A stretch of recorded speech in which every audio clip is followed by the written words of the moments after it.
నా puppy face చూస్తేనే తెలుస్తుందిగా నిద్ర కళ్ళతో వంటకి ప్రిపేర్ చేస్తున్నా అని. ఆ బుడ్డి కాకరకాయలని కింద వేయడం, కళ్ళలో, ముక్కులో ఆ నిద్ర మత్తులో ఏం చేస్తున్నానో నాకే తెలియదు.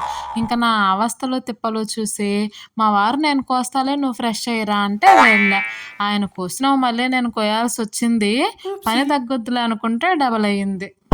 నేను కిచెన్ డిపార్ట్మెంట్ క్లాసుల్లో 1 ఇయర్ నుంచి ట్రైన్ అవుతున్నా. బిగినర్‌ననమాట బేసిక్‌గా చెప్పాలంటే.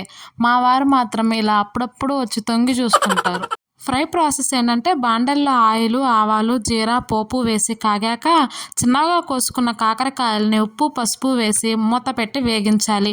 ఉడికాక మా అత్తమ్మ ప్రేమతో ఇచ్చిన కారం, ధనియా పౌడర్ వేయాలి. ఈ స్టేజ్‌లోనే ఉప్పు, కారం చూసి అడ్జస్ట్ చేసుకోవాలి. ఏ ఫ్రైస్‌లో అయినా దింపే 5 మినిట్స్ ముందు తెల్లగడ్డ దంచి, శనగల పొడి చల్లుకుంటే ఆ టేస్ట్ వేరే లెవెల్ అబ్బా! మీరు మాత్రం లైక్ చేసి, సబ్స్క్రైబ్ చేసుకోండి. ఉంటా మరి టాటా.